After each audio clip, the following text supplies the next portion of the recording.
Esta gran y antigua ciudad de Jerusalén siempre ha sido una inspiración para mí, puesto que lleva impreso el sello del Hijo de Dios. Hace 2000 años, el Salvador de la humanidad nació en Belén, situada un tanto al sur de aquí. Le trajeron a esta ciudad, al templo, siendo bebé.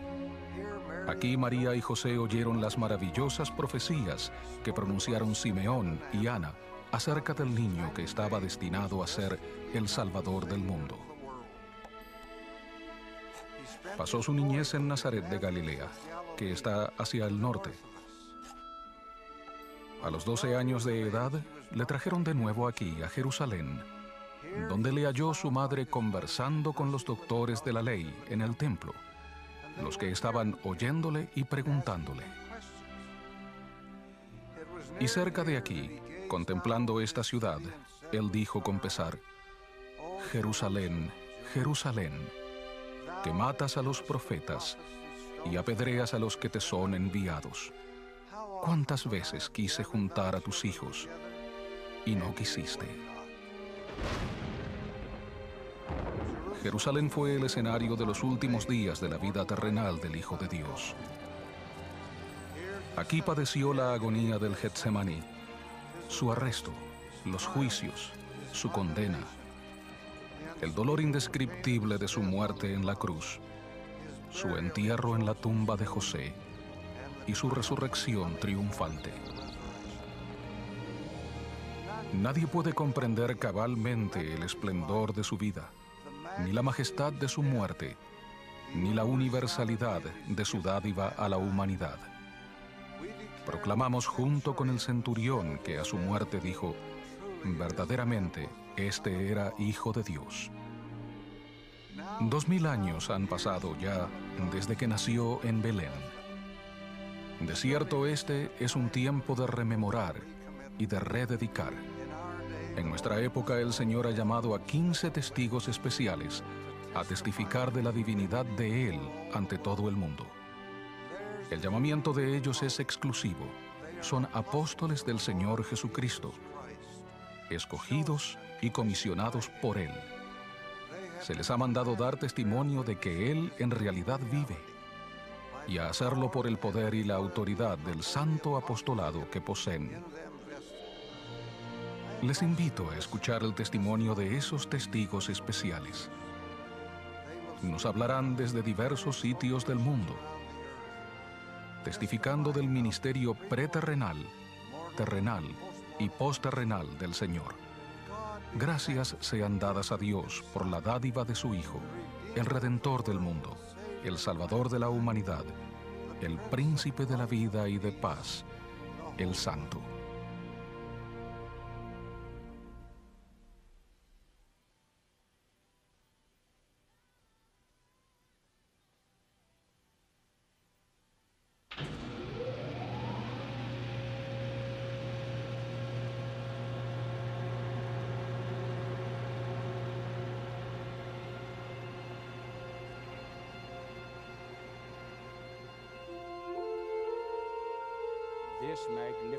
Este magnífico telescopio de gran alcance se ha situado a propósito por encima de la niebla tóxica para escudriñar con su potencia las galaxias. Así es en la vida al ver por el lente de la fe, para ver las cosas más claras. También nosotros debemos elevarnos por encima de la contaminación secular para, como dice el himno, contemplar maravillados la obra de todos los mundos por las manos de Dios creados, cual en el universo son mostrados.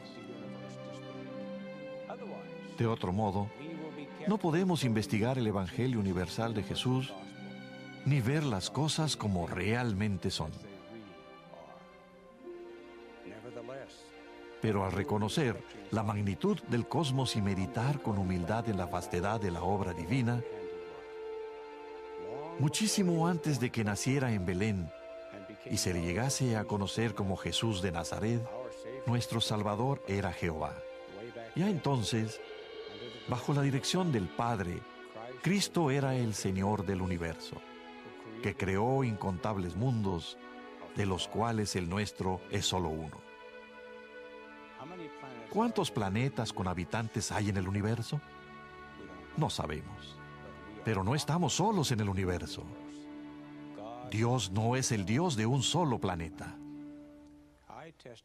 Testifico que Jesús es en verdad el Señor del universo, que por Cristo, por medio de Él y de Él, los mundos son y fueron creados, y sus habitantes son engendrados hijos e hijas para Dios.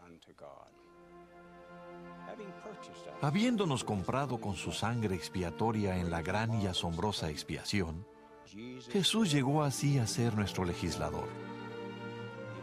Mediante la obediencia a sus leyes y a sus mandamientos, podremos volver un día a su presencia y a la de nuestro Padre Celestial. Lo antedicho sobre el universo debiera hacernos caer de rodillas aún ahora, mucho antes del ulterior día del juicio, cuando toda rodilla se doblará y toda lengua confesará que Jesús es el Cristo. Testifico que Jesús cumplió esas grandes funciones como creador y legislador por su deseo de inmortalizar a todos los hijos de nuestro Padre Celestial, y con los más valientes vivir en la casa de su Padre, que tiene muchas moradas. Cuando Cristo vuelva, no regresará a la humildad del pesebre, sino que será reconocido como el Redentor y el Señor del universo. Entonces, en una gran manifestación del cielo, las estrellas caerán de sus lugares como testimonio de ello, de forma mucho más espectacular que a su nacimiento, cuando los astros brillando le prestaban su luz. No obstante, en la inmensidad de sus creaciones, el Señor del universo, que ve hasta cuando un pajarillo cae en tierra, es nuestro Salvador personal, de lo cual doy testimonio apostólico en el santo nombre de Jesucristo. Amén.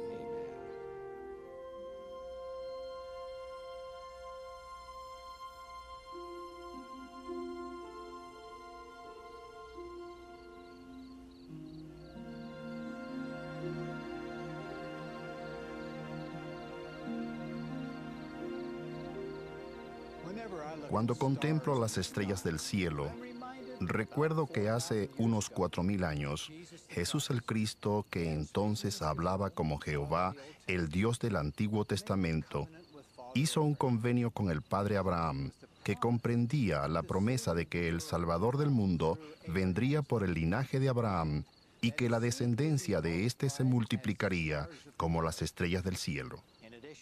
Además, se dijo a Abraham que en su simiente serían benditas todas las naciones de la tierra.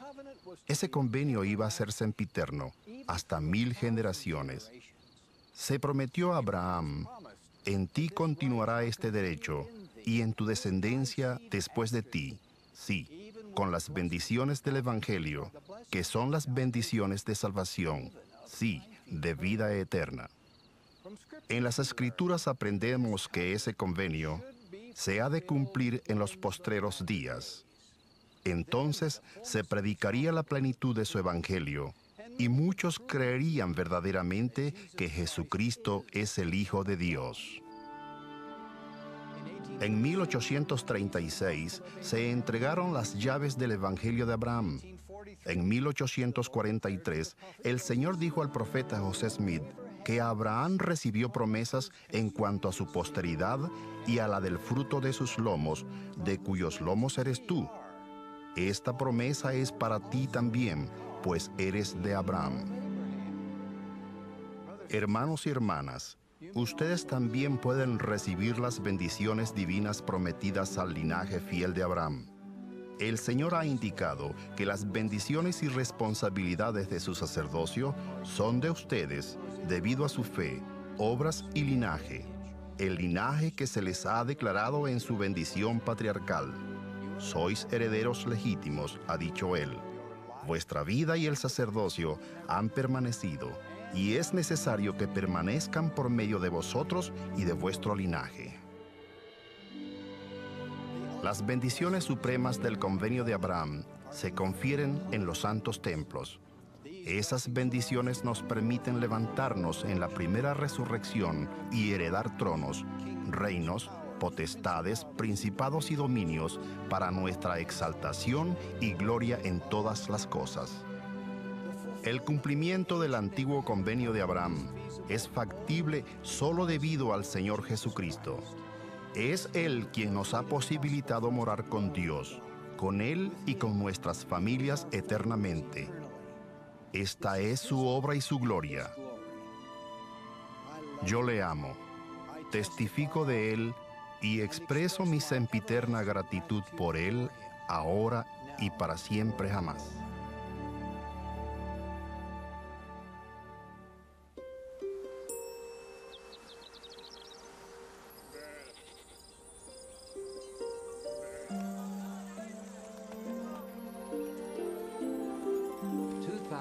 Hace 2000 años, dos viajeros, un hombre y una mujer, avistaron el pequeño pueblo de Belén. Ella, estando encinta, había viajado desde Nazaret, un largo viaje que le había resultado muy difícil e incómodo. Debido a la repentina afluencia de visitantes, todos los cuartos y las posadas del pueblo estaban ocupados. El único amparo que hallaron José y María fue un lugar destinado para los animales. Y así nació él, Jesús el Cristo, el Mesías, el amado Hijo de Dios, el creador de soles, de lunas y de agitados océanos, yació envuelto en pañales en el entorno más humilde de la tierra. A muy tierna edad, y durante toda mi vida, me ha maravillado el bello relato del nacimiento del Señor y Salvador Jesucristo. Lo más conmovedor de todo ello fue que lo anunciaron los profetas del Antiguo Testamento y del Libro de Mormón. Ellos conocían el plan de salvación y la parte fundamental que Él tendría en la salvación de la humanidad. El canto de los ángeles que anunciaron a los pastores el mayor acontecimiento de la historia y los magos del oriente que siguieron la estrella de Belén, esos hechos asombrosos hicieron que amara y entendiera a nuestro Salvador. Como su nacimiento, así fue su vida, despreciado y desechado, varón de dolores, experimentado en quebranto, no tuvo dónde recostar su cabeza. Hoy día, cuando la gloria y la fama se traducen en recibir honores y riquezas mundanas, nos parece inconcebible que un hombre solitario, sin hogar, sin influencia política, hubiese cambiado el curso de la historia y de la eternidad. Pero yo les testifico que Él lo hizo. Jesús el Cristo enseñó las palabras de vida, mostró el camino de la verdad, de la paz y de la felicidad. Testifico que cuando Él anduvo en la tierra, miles le miraron a los ojos, anhelando una respuesta, buscando alivio al sufrimiento y al pesar, deseosos de que sus cargas se hiciesen más livianas. Todos los que le miraron a los ojos con fe hallaron curación, paz y felicidad.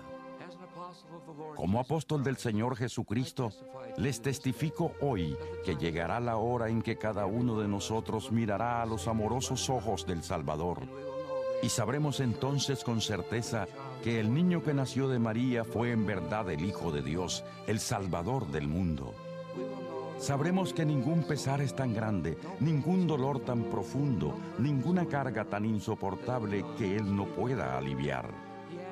Él pide que creamos en Él, que aprendamos de Él, que nos esforcemos por seguir sus enseñanzas, que nadie olvide jamás lo sagrado de su nacimiento, viniendo a Él y guardando sus mandamientos. Es mi oración en el nombre de Jesucristo. Amén.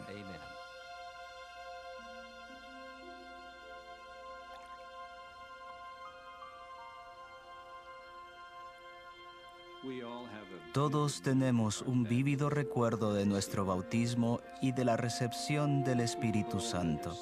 Al aumentar nuestro entendimiento del significado cabal de la vida de Jesucristo, de lo que Él ha hecho por bendecir a toda alma, esa ordenanza adquiere mayor importancia. Sí, vivimos en la presencia de nuestro Padre eterno y de su Hijo amado, nuestro Salvador. Todos los mortales que han venido y vendrán a la tierra escogieron ese privilegio tras comprender plenamente el plan de felicidad que guiaría nuestra vida aquí.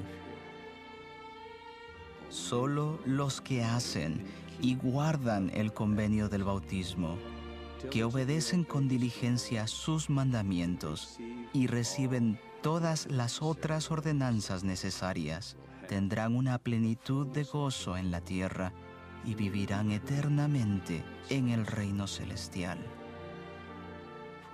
A los que de veras se arrepienten, el bautismo les brinda la remisión de pecados gracias a la expiación de Jesucristo. El Salvador dijo: el que no naciere de agua y del Espíritu no puede entrar en el reino de Dios. Ese es un requisito indispensable para toda alma que desee recibir la plenitud de las bendiciones que se nos ofrecen. Por eso realizamos en los santos templos la ordenanza del bautismo vicario por nuestros parientes fallecidos. El Maestro mismo se bautizó para cumplir toda justicia. Él es nuestro ejemplo perfecto en todas las cosas. Testifico que nuestro Señor y Salvador Jesucristo es un ser resucitado que posee amor y compasión perfectos. Testifico que Él dio su vida para que pudiésemos morar eternamente con Él y con nuestro Padre Celestial, y con nuestros seres queridos que se hagan merecedores de ello, mediante la obediencia a los mandamientos y el recibimiento de todas las ordenanzas de la salvación. Testifico solemnemente que sé que el Salvador vive.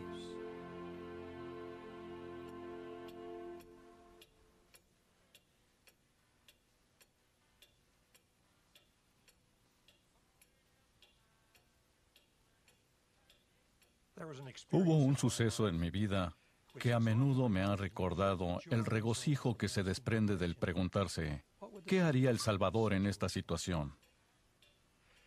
Llegué con los primeros infantes de marina que arribaron a las costas de Japón tras firmarse el Tratado de Paz al fin de la Segunda Guerra Mundial. El entrar en la devastada ciudad de Nagasaki fue una de las experiencias más tristes de mi vida. Gran parte de ella estaba totalmente destruida. Todavía había muertos sin enterrar. Como tropas de ocupación y establecido el cuartel general, nos pusimos a trabajar.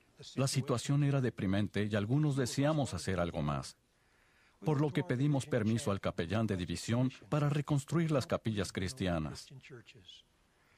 Debido a las restricciones existentes durante la guerra, esas iglesias casi habían dejado de funcionar y sus edificios habían sufrido daños considerables. Un grupo nos ofrecimos para reparar y revocar esas capillas durante nuestro tiempo libre a fin de que volvieran a usarlas en sus servicios cristianos. No entendíamos el idioma. Todo lo que podíamos hacer era el trabajo de reparación. Buscamos a los clérigos que no habían podido ministrar durante la guerra y les instamos a volver al púlpito. Fue magnífico verles experimentar de nuevo la libertad de practicar sus creencias cristianas. Lo que ocurrió cuando nos íbamos de Nagasaki para volver a casa, no lo olvidaré jamás. Cuando subíamos al tren que nos llevaría a los barcos, muchos de los otros marines comenzaron a hacernos burla. Se despedían de las novias que habían hecho y se reían de nosotros diciendo que nos habíamos perdido el pasarlo bien en Japón por haber perdido el tiempo reparando paredes. Mientras se mofaban de nosotros, aparecieron por detrás de una pequeña subida que había cerca de la estación unos 200 cristianos de las iglesias que habíamos reconstruido y cantaban «Con valor marchemos». Nos llenaron de regalos y se quedaron junto al ferrocarril. Y cuando el tren se puso en marcha, ellos y nosotros estiramos las manos y nos tocamos los dedos en despedida. No podíamos hablar, ahogados por la emoción, agradecidos por haber podido ayudar un poco a restablecer el cristianismo en un país después de la guerra. Sé que Dios vive. Sé que todos somos sus hijos y que Él nos ama. Sé que Él envió a su Hijo al mundo para que fuese el sacrificio expiatorio por todo el género humano. Y los que acepten su evangelio y le sigan, tendrán la vida eterna, que es el mayor de todos los dones de Dios. Sé que Él dirigió la restauración del evangelio sobre la tierra mediante el ministerio del profeta José Smith. Sé que la única alegría y felicidad duraderas que tendremos en nuestra experiencia terrenal la hallaremos al seguir al Salvador, al obedecer su ley y guardar sus mandamientos. Él vive. Este es mi testimonio que doy a ustedes en su santo nombre, el nombre de Jesucristo. Amén.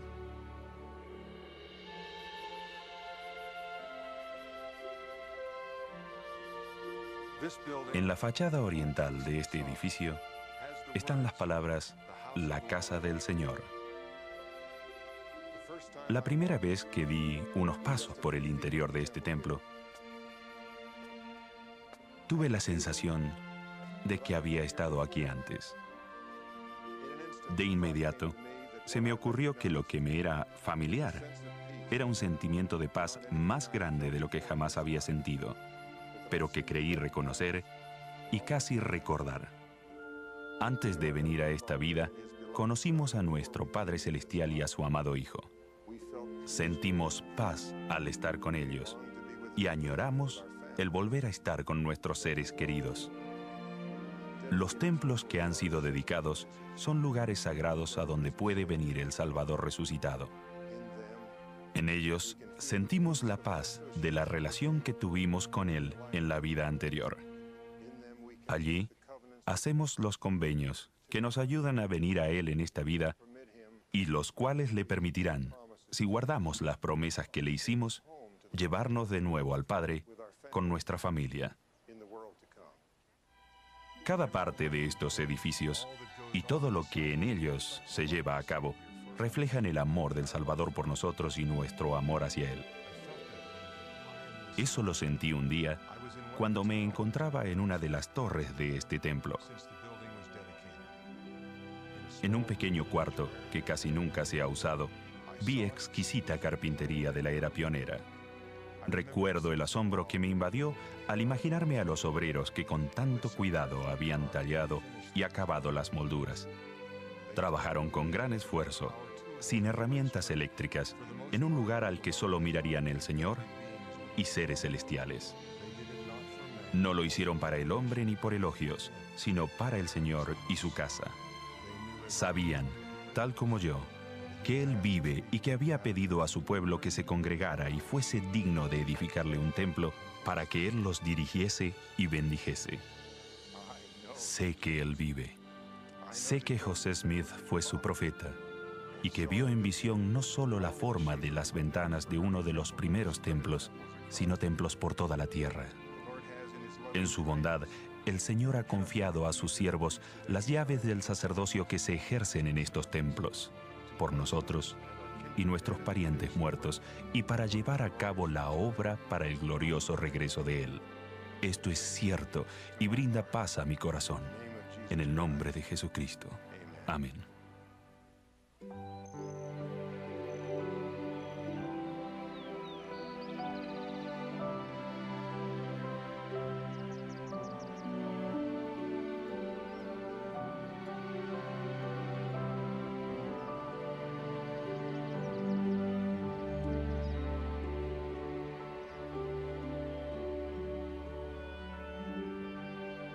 Siento gran amor por las Escrituras. Me encanta leer acerca de la vida terrenal de Jesucristo. Hay tanto en su vida que puede elevarnos, inspirarnos y fortalecernos en tiempos de necesidad. Para mí, uno de los capítulos más sagrados de las Escrituras es el 17 de Juan. El capítulo entero es una oración intercesora que Jesucristo le hizo a su Padre. En pocas palabras, Él dice: si el mundo tan solo te conociera como yo te conozco. Él le dice a su Padre que ha hecho todo lo que se le ha pedido hacer. A veces olvidamos cuán increíblemente obediente fue el Salvador. Todo lo que hizo, lo que dijo, fue porque era obediente a su Padre. El buscar a los pobres y cuidarlos el llamar a sus discípulos. Sus enseñanzas, tanto en la tierra de Palestina como en las Américas, todas esas cosas las hizo porque su Padre le había mandado hacerlas. El Señor no tenía motivos personales. Él dijo: nada hago por mí mismo, sino que según me enseñó el Padre. ¡Qué ejemplo perfecto de obediencia! Es necesario conocer al Salvador para tomar decisiones en la vida. Su sencilla admonición, ven, sígueme, podría transformar la existencia humana si solo se lo permitiéramos. Él tiene el poder de hacer que nuestras cargas sean ligeras si nos volvemos a Él. Como apóstol del Señor Jesucristo, tengo la oportunidad de dar testimonio como sagrado testigo del Salvador. Mi mayor deseo es que mi testimonio penetre el corazón de aquellos que lo escuchen. Yo sé que Jesucristo vive. Sé que Él guía y dirige su iglesia por revelación por medio de su profeta en este preciso día. Si tenemos fe en nuestro Salvador, Él nos ayudará en las pruebas y tribulaciones y podremos perdurar hasta el fin y volver a su presencia después de esta probación terrenal. Él vive y nos conoce y nos ama a todos. Él desea bendecirnos si venimos a Él. De todo ello expreso mi humilde testimonio en el nombre de Jesucristo. Amén.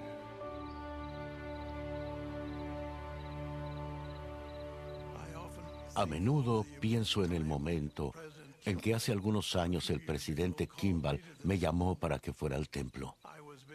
En ese tiempo yo era ayudante de los 12. Y él me llamó para que fuera a verlo al 4º piso del templo. Le dije que iría y él replicó: ahora mismo. Mientras me dirigía al templo, el corazón me empezó a latir más rápido, pues no sabía para qué me había pedido que fuera allí. Me llevó a un pequeño cuarto en el que yo nunca había estado. Y ahí el presidente Kimball me entrevistó en cuanto a mi dignidad. Y naturalmente, me quedé sorprendido por la manera en que me hablaba, ya que no tenía idea del por qué me encontraba allí. Luego me indicó que nos pusiéramos de pie, y mientras me encontraba al lado de ese hombre maravilloso que me tomaba de las manos, me dijo: con todo el amor que poseo, lo llamo para que ocupe la vacante del quórum de los 12. Cuando dijo eso, pensé que me iba a desmayar del susto. Me quedé perplejo. Después de ese llamamiento, pasé noches en vela, meditaba en lo ocurrido y le daba vueltas al asunto en mi mente. Él no dijo, como presidente de la iglesia, sino que dijo, al modo tan humilde de él, con todo el amor que poseo. Y me di cuenta de que lo que me estaba enseñando era en cuanto al amor, el amor que el Salvador espera que obtengamos, que demostremos y pongamos de manifiesto, que sintamos en nuestros corazones y nuestras almas a fin de enseñar el Evangelio debidamente. Al visitar a la gente de otras partes del mundo y dar testimonio del Dios viviente, viene a mi corazón el cálido y reconfortante sentimiento de que Él es real, de que Dios vive, de que Él es nuestro Padre Celestial y de que Jesús es el Cristo, el Hijo unigénito en la carne. Sé que eso es verdadero. De esas cosas doy mi afirmación, mi testimonio, mi conocimiento y el fervor que llevo en mi corazón de que esto es verdadero, en el nombre de Jesucristo nuestro Salvador. Amén.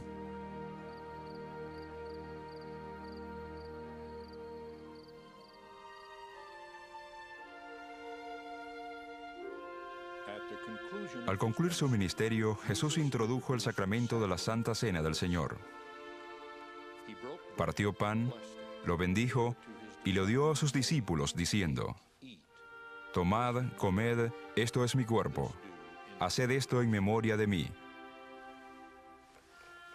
Él tomó la copa, Dio gracias y les dio, diciendo: Esto es mi sangre del nuevo pacto, que por muchos es derramada para remisión de los pecados.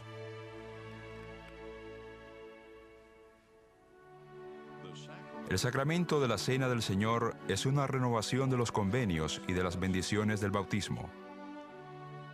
Se nos manda arrepentirnos de nuestros pecados y venir al Señor con un corazón quebrantado y un espíritu contrito y participar de la Santa Cena. Al tomar de este pan, testificamos que estamos dispuestos a tomar sobre nosotros el nombre de Jesucristo y a recordarle siempre y a guardar sus mandamientos. Cuando obedecemos este convenio, el Señor renueva el poder purificador de nuestro bautismo. Nos hallamos limpios y siempre podemos tener su Espíritu con nosotros. La administración de la Santa Cena y la renovación de convenios y la purificación que se llevan a cabo al participar de la Santa Cena son los actos más importantes de la adoración dominical de los santos de los últimos días. Lo hacemos en memoria de la sangre del Hijo unigénito, Jesucristo. Él ocupa el lugar central de nuestra fe. Él es nuestro Salvador y nuestro Redentor. Este año en el que celebramos el 2000 aniversario de su nacimiento, agrego mi testimonio al de sus otros apóstoles. Testifico que Él vive y que nos ama. Testifico que Él, como la luz y la vida del mundo, ha proporcionado la vía para que regresemos a nuestro hogar celestial, a disfrutar de la compañía y de las más grandes bendiciones de Dios, nuestro Padre eterno. Sí, la vida eterna, el mayor de todos los dones de Dios. En el nombre de Jesucristo. Amén.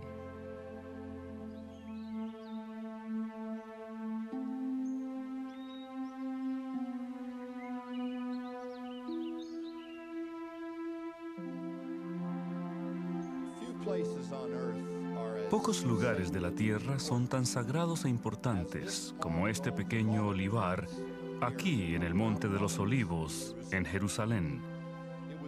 Fue aquí, en el jardín de Getsemaní, en su última noche en la tierra, que Jesús dejó a sus apóstoles y descendió solo a las profundidades de la agonía, que sería su sacrificio expiatorio por los pecados de todo el género humano.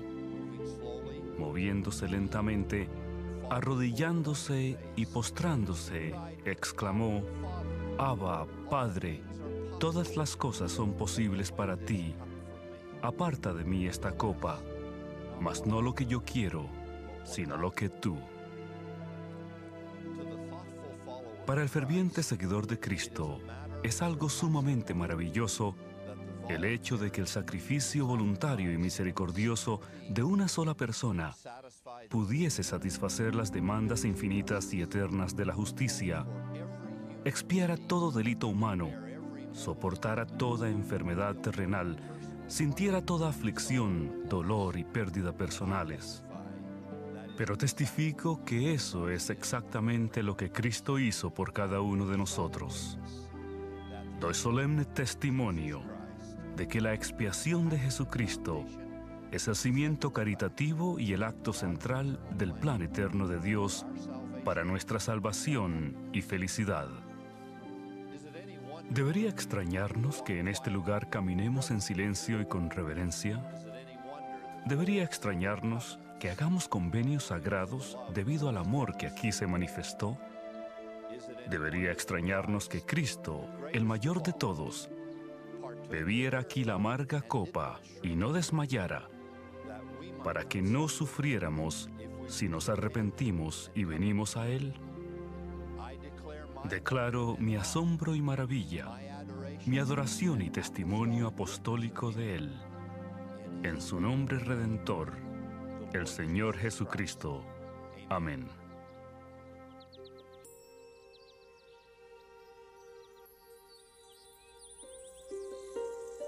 Justo en las afueras de Jerusalén, en este lugar, o cerca de aquí, se encontraba la tumba de José de Arimatea, donde se dio sepultura al cuerpo del Señor. Al tercer día, después de sepultarlo, vinieron María Magdalena y la otra María a ver el sepulcro. Y hubo un gran terremoto, porque un ángel del Señor descendiendo del cielo y llegando, removió la piedra y se sentó sobre ella.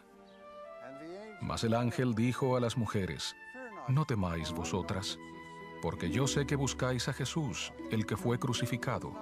No está aquí, pues ha resucitado como dijo. Venid, ved el lugar donde fue puesto el Señor. Estas son las palabras más reconfortantes de toda la historia de la humanidad. La muerte, universal y definitiva, había sido conquistada. ¿Dónde está, oh muerte, tu aguijón? ¿Dónde, oh sepulcro, tu victoria? El Señor resucitado apareció primero a María. Él le habló y ella contestó. Él era real, estaba vivo. Aquel cuyo cuerpo había sido sepultado en muerte. Con razón, cuando más tarde Tomás lo vio con las manos y el costado heridos, exclamó maravillado: Señor mío y Dios mío. Eso nunca había ocurrido. Solo había habido muerte sin esperanza. Ahora había vida eterna. Únicamente un Dios podría haberlo hecho. La resurrección de Jesucristo fue el gran acontecimiento culminante de su vida y misión. Fue la piedra de coronamiento de la expiación. El sacrificio de su vida por todo el género humano no estaba completo sin que Él saliera de la tumba con la certeza de la resurrección para todos los que vivieran en la tierra. De todas las victorias de la crónica de la humanidad, ninguna es tan grandiosa, ninguna tan universal en sus efectos, ninguna tan eterna en sus consecuencias, como la victoria del Señor crucificado, que salió de la tumba aquella primera mañana de Pascua. Los que presenciaron ese acontecimiento, los que vieron, oyeron y hablaron con el Señor resucitado, testificaron de la realidad de este, el más grande de todos los milagros. Los seguidores de Cristo, a través de los siglos, han vivido y muerto proclamando la veracidad de este acto divino. A todos estos agregamos nuestro testimonio de que aquel que murió en la cruz del Calvario se levantó de nuevo en maravilloso esplendor como el Hijo de Dios, el Maestro de la vida y de la muerte.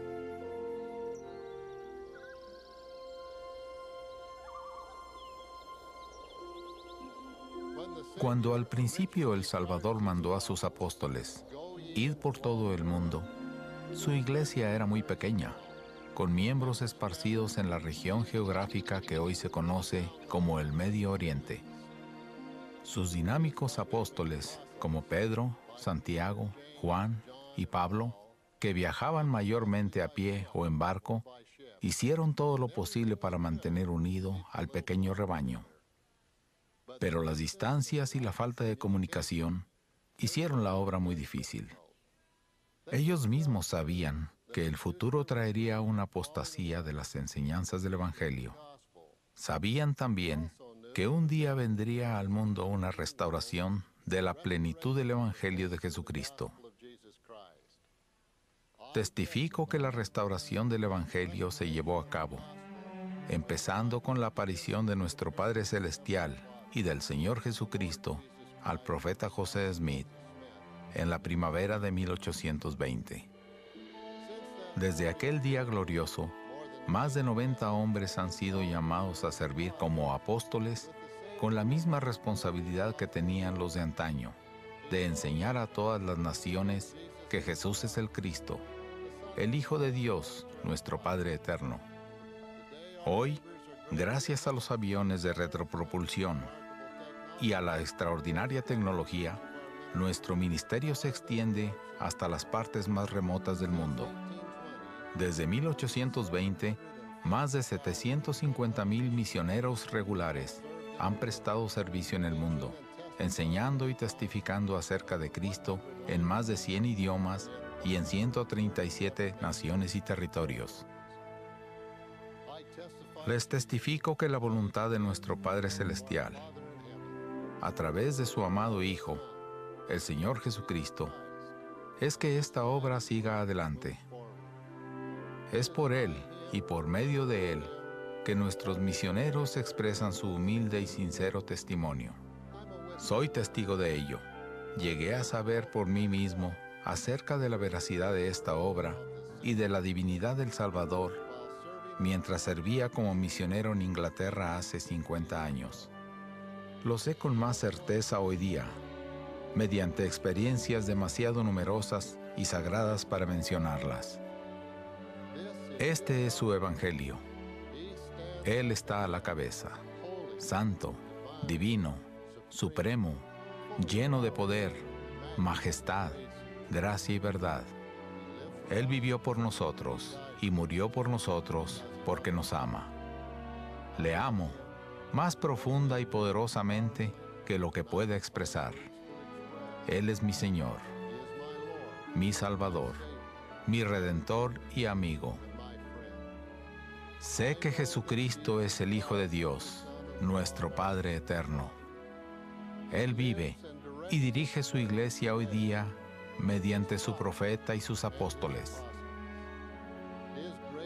Su gran obra continuará rodando hasta que llene toda la tierra. Este es mi testimonio, en el nombre del Señor Jesucristo. Amén.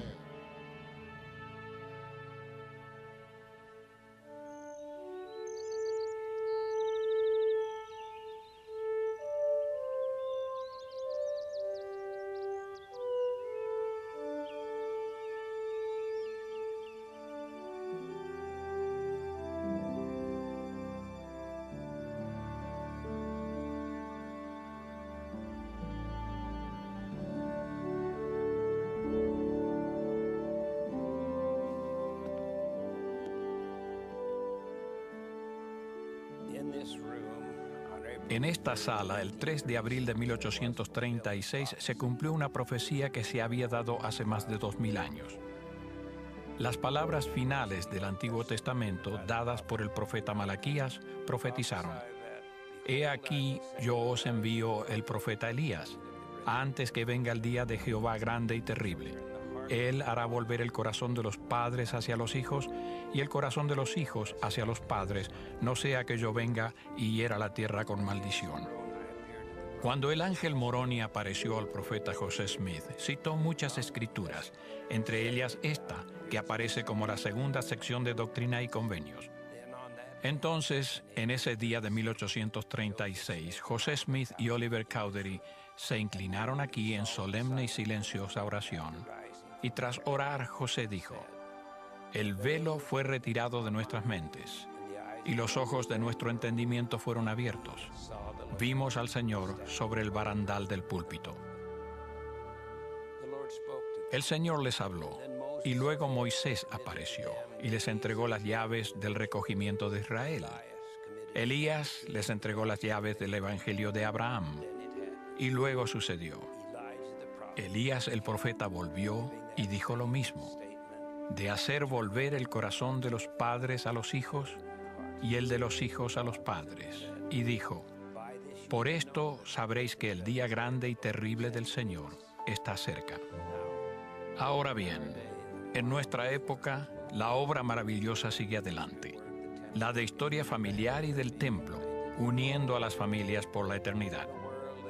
En un mundo que se degrada a sí mismo con la desintegración de la familia, esta obra sigue adelante y es divina, diseñada por el Señor y presentada por Él mismo al venir a este lugar y presentar a Elías el profeta, quien entregó las llaves de esta obra.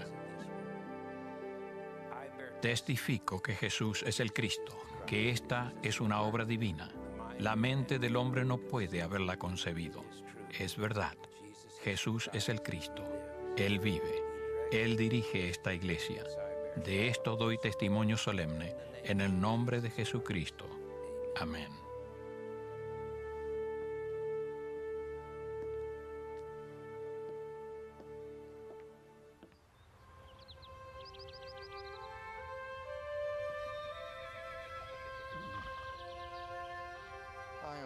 Me siento humilde al estar en este terreno sagrado de la histórica Nabú. Esta ciudad también se conocía como la ciudad de José, Así se le llamaba en honor a José Smith, su fundador. Él fue el que vio en visión a Dios, el Padre, y a su Hijo Jesucristo en la arboleda sagrada en Palmyra, Nueva York. Su vida es un testamento de que Él se comunicó con el Cristo para traer a la tierra más verdad espiritual, llaves y autoridad que cualquier otro profeta. Aquí ocurrió mucho de la importante historia de los primeros días de nuestra iglesia. Aquí se erigió un templo magnífico. Fue el segundo edificado en esta dispensación. El templo de Nabú se construyó para que los miembros de la iglesia recibieran las bendiciones más elevadas que Dios tiene para su pueblo. Al caminar por estas piedras de los cimientos sagrados del templo de Nabú, mi alma se siente sobrecogida.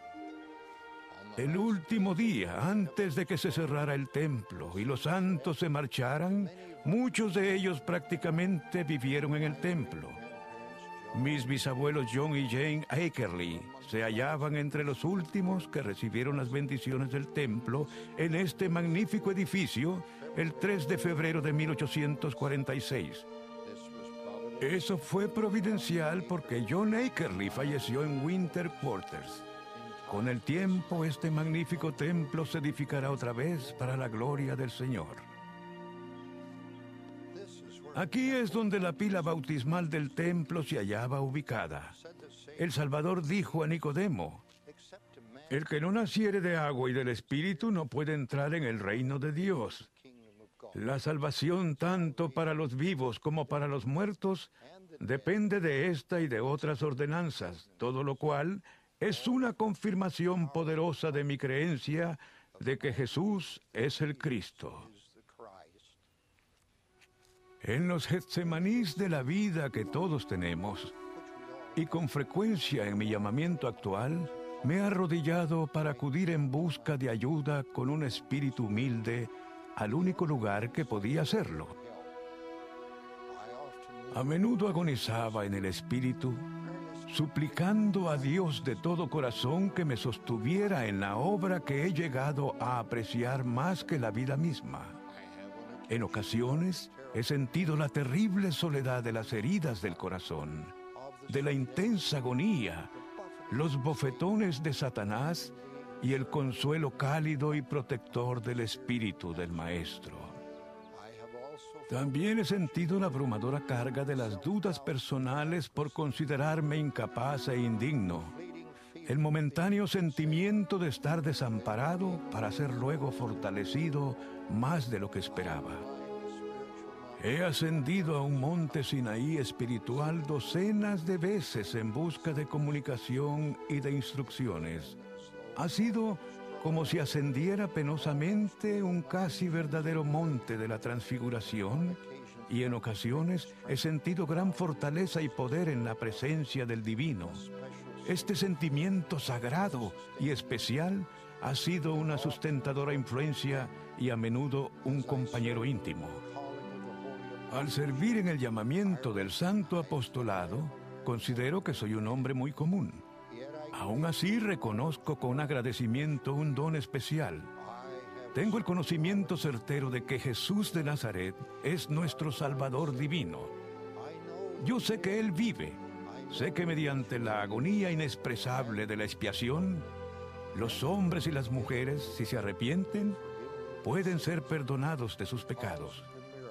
Debido al milagro de la resurrección, todos resucitarán. Siento su amor y me asombra el precio que Él pagó por cada uno de nosotros.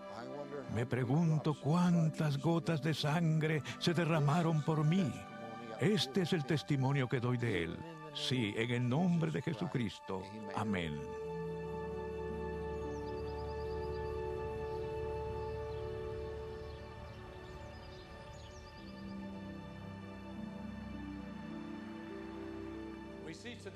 Presenciamos hoy el hermoso y restaurado edificio Grandin, situado en Palmyra, Nueva York.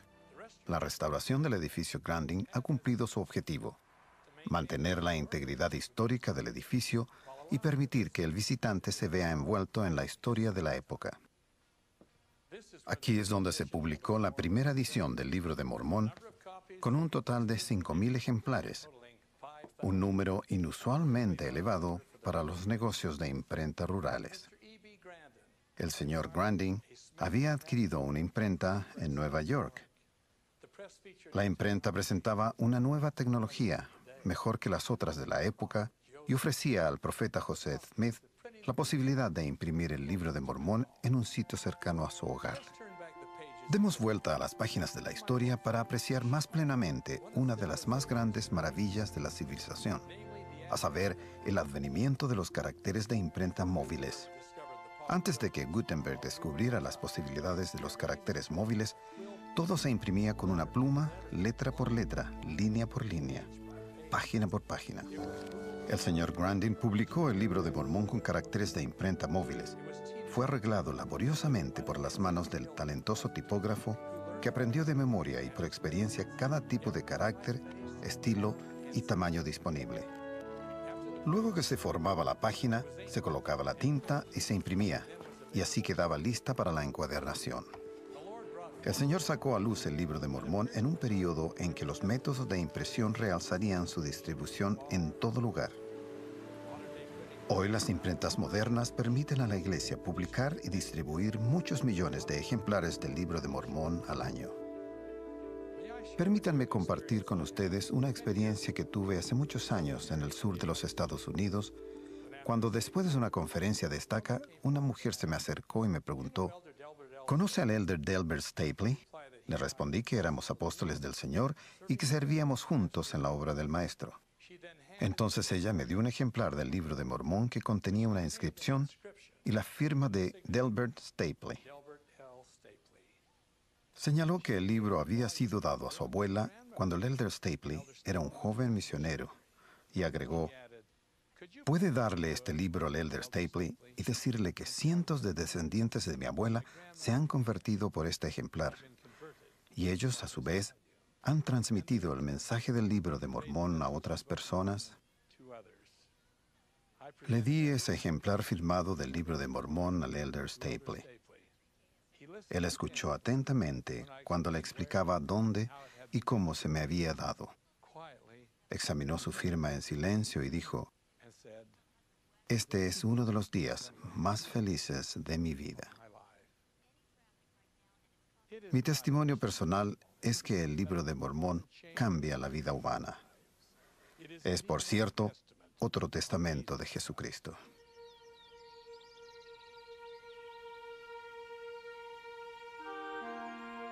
Qué privilegio es estar aquí en el Cerro de Cumorah y reflexionar en los momentos trascendentales que se desplegaron el 22 de septiembre de 1827, cuando el joven labrador y profeta tomó caballo y carruaje y al caer la noche se dirigió al cerro donde recibió un antiguo registro del ángel Moroni. En un tiempo sorprendentemente breve, este joven sin instrucción tradujo un registro detallando 1000 años de historia y luego preparó el Libro de Mormón para la distribución pública. Lo que logró José Smith se cristalizó con un esfuerzo monumental a pesar del espíritu malvado de la crítica. Más tarde, él declaró: pero mediante la sabiduría de Dios, las planchas permanecieron seguras en mis manos hasta que cumplí con ellas lo que se requirió. Cuando el mensajero, de conformidad con el acuerdo, llegó por ellas, se las entregué. Este hermoso lugar del Jardín de Dios atrae en forma literal a millones de visitantes, la mayoría de los cuales vienen a presenciar el espectáculo al aire libre del Cerro de Cumorah. El visitante suele venir con una actitud de curiosidad y parte con el alma conmovida por el Espíritu del Señor. El Libro de Mormón es un nuevo testigo de Jesucristo. Su mensaje se ha esparcido por toda la tierra y lleva a sus lectores al conocimiento de la verdad. Contesta la aguda y universal pregunta mejor formulada por Job de antaño: si el hombre muriere, ¿volverá a vivir? Hace muchos años acudí a un llamado que se me hizo a la cabecera de la cama de Robert Williams, un padre joven que yacía moribundo. Su esposa y sus 2 hijos se mantenían a su lado y aunque tratábamos de tener valor, había lágrimas en nuestros ojos. Robert me preguntó, ¿a dónde irá mi espíritu cuando yo muera? Yo ofrecí una oración en silencio y luego noté que en su mesa de luz había una combinación triple. Tomé el libro y di vuelta unas páginas. De pronto descubrí que, sin esfuerzo de mi parte, me había detenido en el capítulo 40 de Alma en el libro de Mormón, y le leí a Robert estas palabras. He aquí, un ángel me ha hecho saber que los espíritus de todos los hombres, en cuanto se separan de este cuerpo mortal, sí, los espíritus de todos los hombres, sean buenos o malos, son llevados de regreso a ese Dios que les dio la vida. Y los espíritus de los que son justos serán recibidos en un estado de felicidad que se llama paraíso, un estado de descanso, un estado de paz, donde descansarán de todas sus aflicciones y de todo cuidado y pena. Al continuar leyendo sobre la resurrección, se irradió su rostro. Una sonrisa adornó sus labios y su cuerpo cansado y enfermo durmió. Entonces me despedí de su esposa e hijos. Volví a verlos en el funeral de Robert Williams. En los preciosos rincones de la memoria, recuerdo esa noche en la que un padre suplicaba por la verdad y escuchó la respuesta a su pregunta desde el libro de Mormón. Fui yo el que leyó las palabras, pero Dios dio vuelta a las páginas.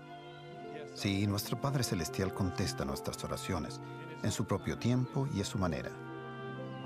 Doy testimonio apostólico de que Jesús es el Salvador del mundo y de que Él y su Padre se aparecieron al profeta José Smith para dar comienzo a la dispensación del cumplimiento de los tiempos. Y así lo declaro en el santo nombre de Jesucristo. Amén.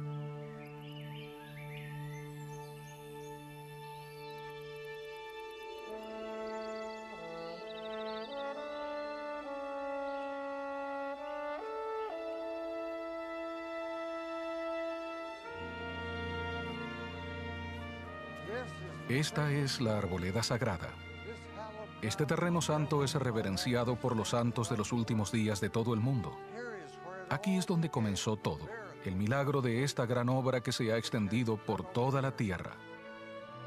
Este es el escenario de la primera visión. Fue aquí donde Dios, el Eterno Padre, apareció junto con su amado Hijo Jesucristo, el Señor resucitado. El Padre, señalando a su Hijo, dijo: «Este es mi Hijo amado. Escúchalo». ¿Se dan cuenta de la importancia que tiene esa declaración? Aquí estuvo Dios, el Eterno Padre, el Todopoderoso, dando su testimonio en palabras claramente habladas. No se ha dado testimonio más importante ni más convincente del Señor resucitado que este, el de su propio Padre. Las cortinas que habían estado cerradas por siglos ahora se abrían. Una nueva y gloriosa dispensación del Evangelio se iniciaba, presentando aún otras revelaciones maravillosas. Otro testamento de Jesucristo salía a la luz para hablar como una voz que sale desde el polvo. El santo sacerdocio, originalmente otorgado por el Maestro a sus apóstoles vivientes, se restauró sobre hombres vivientes por esos mismos apóstoles ahora resucitados.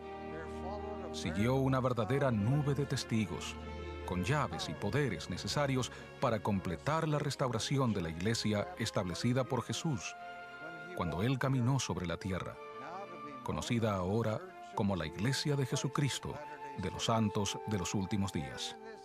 Aquí, en este mismo lugar, la larga noche de la apostasía se transformó en el glorioso amanecer de una nueva época.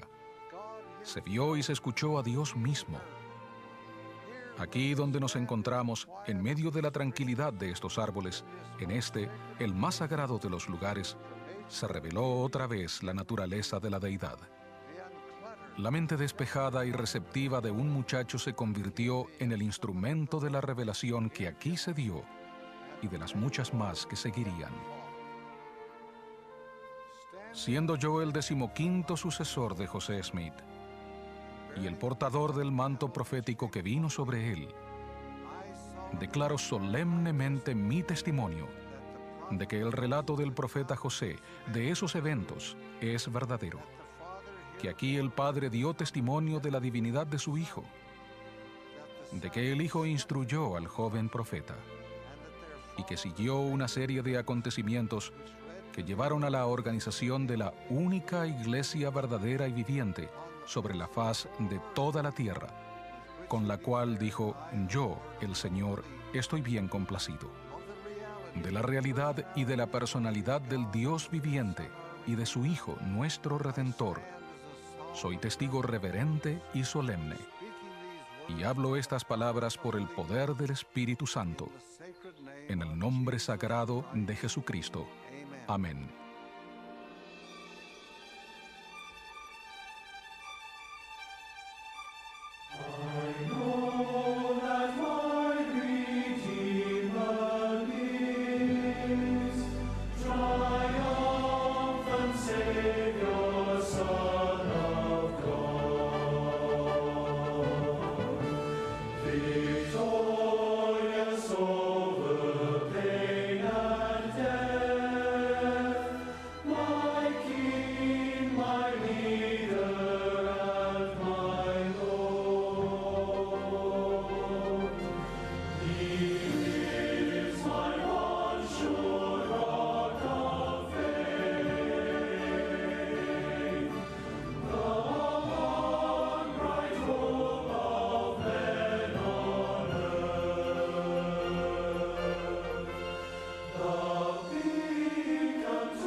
Cuánto amo a mi Señor y Salvador Jesucristo.